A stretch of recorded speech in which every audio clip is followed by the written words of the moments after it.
afternoon. My topic today is Healthy Kids Stepping Up to the Plate. And I chose that title, well, partly because it's a great baseball metaphor, and I am a huge baseball fan. Woo! But also, mainly, I have to say, because if we're going to talk about healthy kids, we're going to have to, at some point, talk about what goes on their plate, right? Breakfast, lunch, and dinner, we're going to have to talk about it. Now, how many of y'all remember the food pyramid? Y'all remember, right? We remember the food pyramid. Well, then y'all may know that it has been replaced in the last year. The government has issued this model, the My Plate. Raise your hand if you've seen the My Plate. Some of you have. Now, this is a great tool that can be shared with kids in your life and grown-ups in your life, too. It's nice and clear, right? It tells us about half your plate should be full of fruits and vegetables. Then you need some whole grains, you need some lean protein, and you need some dairy. That's worth aiming for, right? Right, absolutely. Now, okay, I am a true Southern girl. And I'm going to make a confession to y'all, and that is that there have been occasions that my plate has looked a little more like this right here.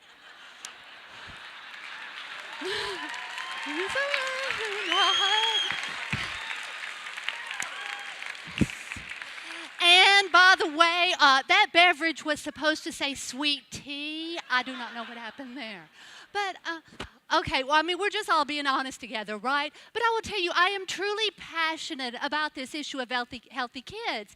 And there is a real sincere reason for that. And that is because I have spent nearly my entire adult life as an educator. That is who I am, all the way to the depths of my soul. In fact, for the very early years, most of the early years of my career, I was a third grade teacher, and there they are. That's my last class of third graders from David G. Burnett Elementary School in Dallas, Texas. Let's give them a little woo. Yeah.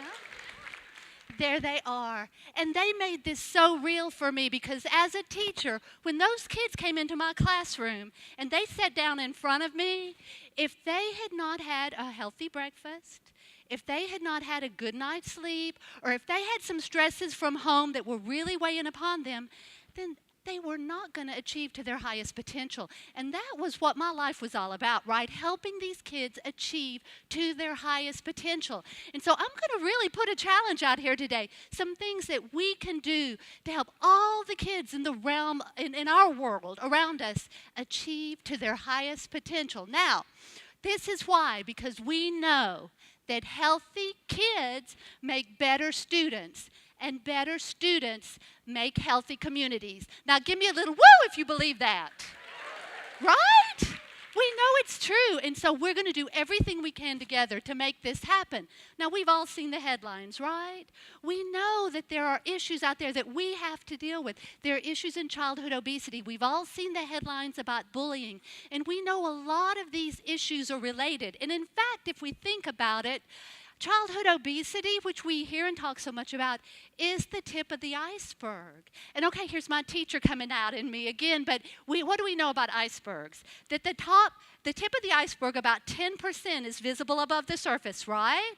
And so if 10% is visible above the surface, what percentage is below the surface? No, y'all are so good, 90%, that's right. And these are... Very good. It's a good audience. These are complex issues. They are complex issues. Now, I do not want to, now, I have been called terminally perky, but I do not want to be, I'm saying, but I do not want to be a Pollyanna. I know it's complex, and I know that there's a lot of work to be done, but we are going to focus on some things that every one of us can do to help work with all of these underlying issues. Now, let's kind of just stop for a moment and think about and chew on these underlying issues. Y'all know the Centers for Disease Control, the CDC, every 2 years gives something called a Youth Risk Behavior Survey. They give this survey to secondary kids, okay, secondary students. And so all of these results that you're about to see are self-reported. And okay, so you can make whatever implications you want out of that, but this is self-reported by those kids. For example, they were asked, okay, what percentage of students watch television 3 or more hours per day on the school days in the week before the survey? So what percentage watch TV? Now, this does not count video games, laptop, Facebook, screen time, just TV.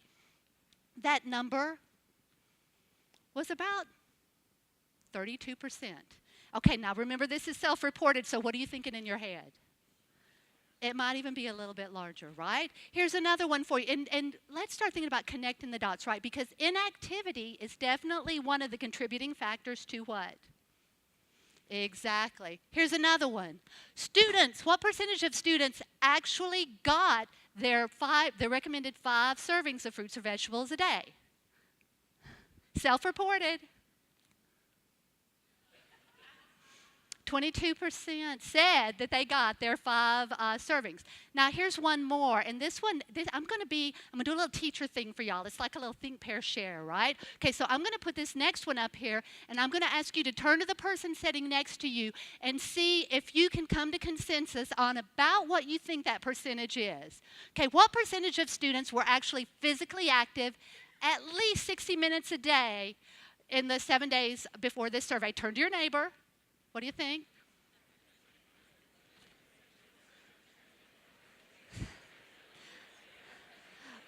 Okay, now attention back to the front of the classroom. I used to tell my students, eyes and shoulders up here. I'll be wagging my teacher finger at you, okay? Let's see how well you did. Self-reported. And even with that, that means over 80% of the kids were not physically active. Now, I don't know about you, but that represents an incredible paradigm shift from when I was younger. At the time, my parents had to beg me to come inside. Right? I was on my bicycle. I was climbing trees. I was playing kickball. My daddy had a special whistle he did. Woo! That's the one. How did you know? And my brother and I had to race home, right? But now what teachers and parents tell me is that they have to beg their children to step away from the screen. They have to. So this physical activity is something we can all start thinking about and doing something about. Well, before we do something about it, we have to just acknowledge quickly what does not work with our kids and what we know does not work. Preaching at them does not work, right? And lecturing does not work because when we lecture, it goes in one ear and then what? Out the other, precisely. But the other thing, and this I've really been thinking a lot about lately, the other thing that does not work is all this negativity around the issue. Because so often the conversation is phrased or is framed in such negative terms. This is a fight that we're in, and we're in a battle against obesity. You have to make sacrifices to be healthy, and you have to eliminate all the delicious things from your diet to be healthy. So, oops, I went one too much there, didn't I? It's an effort. It needs discipline. You have to limit yourself. Now, I don't know about you, but when I talk to kids, if you frame things in negative terms, what's their reaction going to be? Think you know. You know, they are not known to be masochists, these children, right? They really want to have joy in their life. So what I suggest that we do, everyone in this room, we can be the beginning of a movement to make being healthy and making healthy choices awesome, right? Being healthy needs to be awesome, right? Being healthy absolutely should not feel like a burden or sacrifice. Am I right? Right, it's got to be awesome. Being healthy rocks. And I will tell you, I have some personal context for this. I really do. Now, I'm about to tell a secret to a room full of 1,000 people, okay? And here is my secret, and that is that about 6 years ago, I had what I like to call a cardiac adventure. I did. Someone last night said, you know, I think that was more a cardiac misadventure. And there may be some validity to that. But I knew that I had to make some changes in my life. But if I wanted to make changes that lasted, it had to be a joyful thing. I had to find healthy food that I loved to eat and work that into my diet. And I had to find activities that I love to do. Things like biking and hiking, and I love yoga. I love practicing yoga. And then I would want to make time to put that in my day. And you can see my little cardiac adventure has a happy ending. I feel very healthy. And I am full of joy, and I completely believe that being healthy is awesome. So, there you go.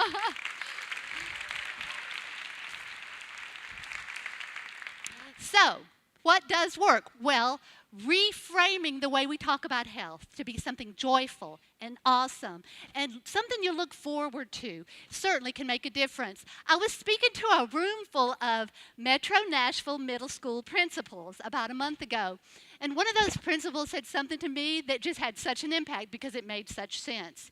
He said, we've got to give these kids healthy decision-making tools that allow them to maintain their swagger. That's what he said. And that's true, right? Because kids, they know what's good for them and what's bad for them. And when they make decisions that maybe aren't the best for them, they do it because they want to gain the approval of who?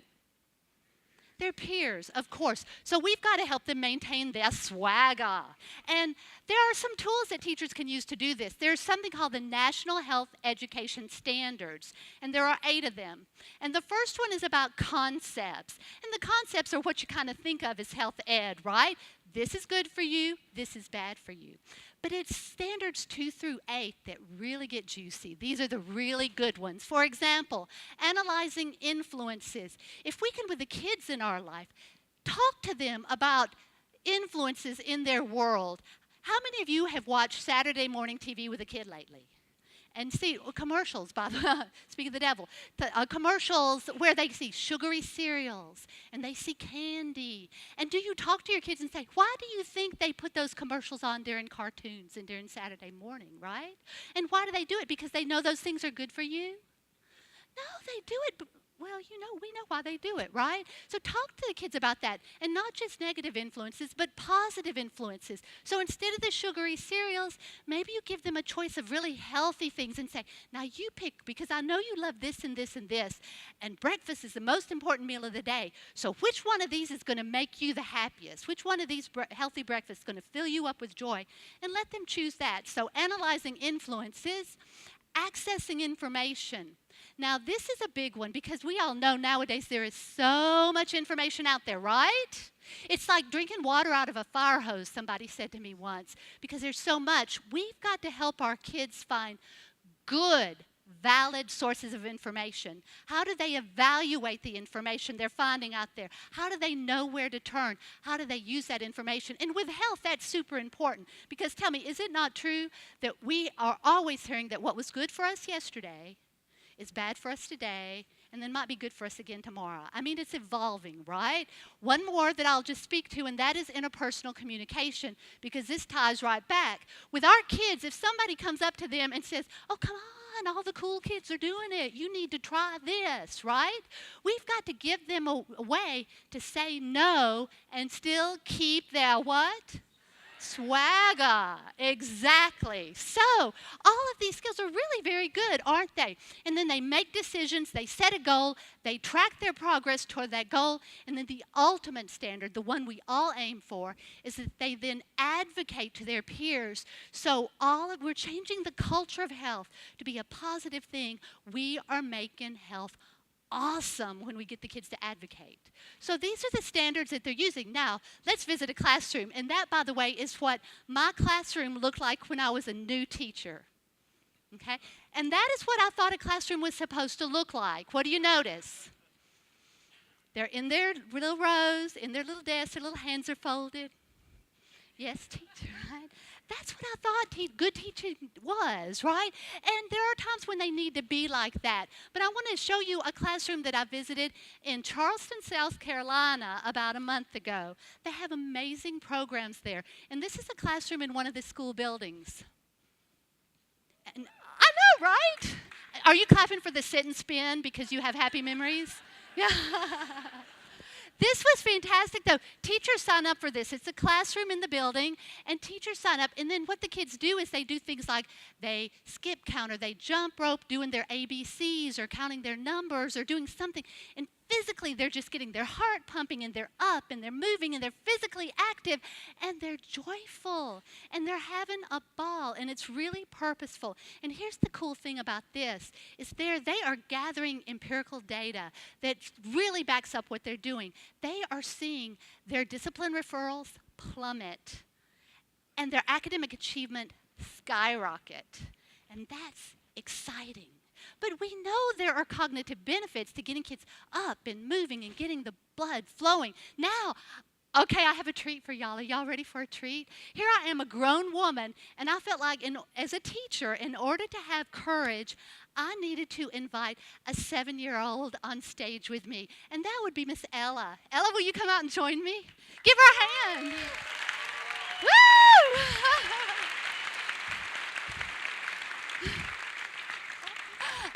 I feel so much better already having Ella with me on stage. And we've been practicing something that I learned there in Charleston that they do. And I'm going to call it stand up and multiply. Now I'm going to set this down.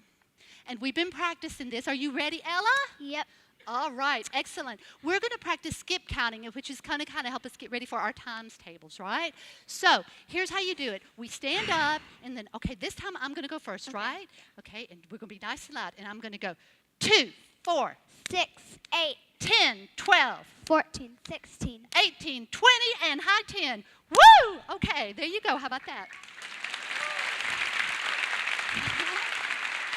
You were so awesome. You were awesome. And that was like bilateral, and our blood was moving, and we were having a great time, right? Was that fun? Yeah. Yeah, I see that by the smile. Okay, now, here's what we're going to do.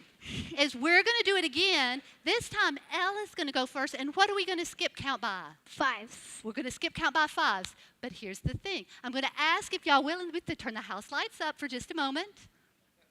House light, there we go. Okay, stand up, everybody. I'm going to practice what I preach. Find a partner. Okay, who goes first? Who goes first? Pick. Okay. Okay. Ready? We're going to count by 5s. Ready? And 5, 10, 15, 20, 25, 30, 35, 40, 45, 50. high 10. Woo! All right. Let them sit down. Okay, you may sit down. And we're going to curtsy.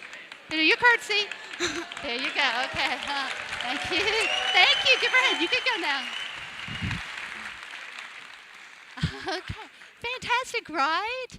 Now, so that's what my class looked after I started learning more, right? That science class, properties of matter, photosynthesis, and the plant life cycle. And my kids' test scores skyrocketed too. It works at all ages. That's a picture of me teaching English in Barcelona, Spain.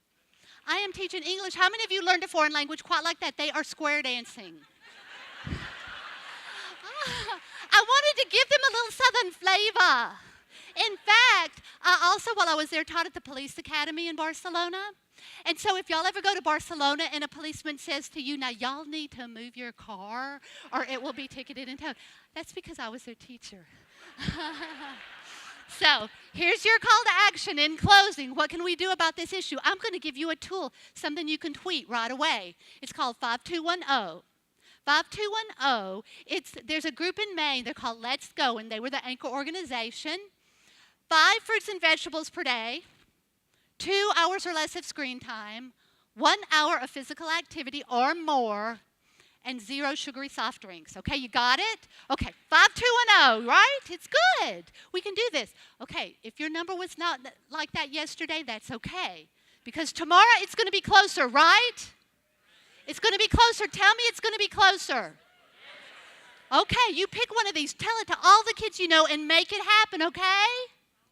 Okay, so finally, all together now. Let's stand up, and we're going to say this quote together, and you're going to walk out of here, and you're going to do something about this that makes a difference and turns the tide. Okay, stand up one last time. Okay, here we go. Everybody, a little knowledge that acts is worth infinitely more than much knowledge that is idle. Thank you very much. Thanks.